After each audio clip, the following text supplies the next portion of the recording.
শেখ হাসিনা জুলাই আগস্টের পৃথিবী কাঁপানো এই আন্দোলনে তার নিজের দেশের জনগণ শুধু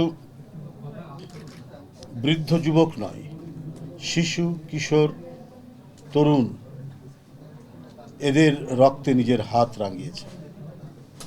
নাফিজ তার মাকে কাঁদিয়ে চলে গেছে, বাবাকে কাঁদিয়ে চলে গেছে, কিন্তু নাফিজ তো আমাদেরকে দিয়ে গেছে একটি মুক্ত পরিবেশ। একজন রক্তপিপাসু দানবকে বিতাড়িত করেছে। এরা কিশোর নয়, শুধু এরা শিশু নয়, এরা ছিল সেই পাতালপুরীর রাক্ষস খোক্ষসকে বিতাড়িত করার সেই বীরত্ব ব্যঞ্জক রাজকুমার, যারা নিজেদের জীবন দিয়ে আমাদেরকে মুক্ত বাতাস দিয়ে গেছেন। যিনি ক্ষমতাসীন ছিলেন তিনি আসলেই মানুষের রক্তে মাংসে গড়া কিনা এটা আজকে সন্দেহ হয়। কত কথা বলতেন, স্বাধীনতার চেতনা, তার পরিবার 15ই আগস্টের কথা ইনিয়ে বিনিয়ে বলতেন, কাঁদতেন, কিন্তু নাফিজের মায়ের কান্না থামাবেন কি করে? মুগ্ধর মায়ের কান্না থামাবেন কি করে? আবু সাইদের মায়ের কান্না থামাবেন কি করে?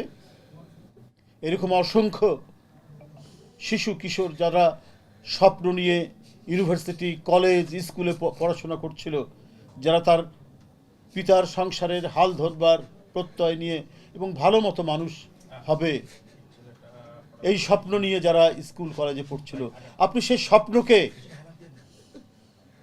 আপনি ম্লান করে দিলেন।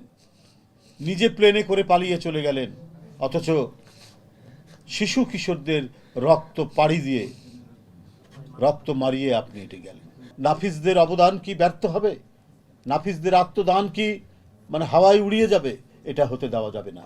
তারা যে মহৎ উদ্দেশ্য নিয়ে, যে মহান ব্রত নিয়ে নিজের বুক পেতে দিয়েছে, যে রক্ত ঝরিয়েছে, তাদের সেই লাশকে শপথ রেখে আমাদেরকে এই দেশকে শান্তিময়, এই দেশকে গণতান্ত্রিক বোধ বুদ্ধির উপর, গণতান্ত্রিক শর্ত যেগুলো রয়েছে সেটা পূরণ করার লক্ষ্য নিয়েই আমাদের কাজ করতে হবে। এখানে নাগরিক স্বাধীনতা নিশ্চিত হবে। এখানে প্রত্যেকটি মানুষ আদালতে গেলে সে যাতে ন্যায্য বিচার পায়, আমরা সেই বাংলাদেশ চাই। এখানে যে কোনো মানুষ, যে কোনো শক্তিশালী মানুষের দ্বারা যদি আক্রান্ত হয়, সে যাতে মিডিয়ার আশ্রয় পায়, সে যাতে প্রশাসন যত তার কাছে এসে দাঁড়ায়, পুলিশ যেন অসহায় মানুষের পাশে দাঁড়ায়, সেই ধরনের গণতান্ত্রিক বাংলাদেশের জন্যই তো নাফিজরা জীবন দিয়েছে।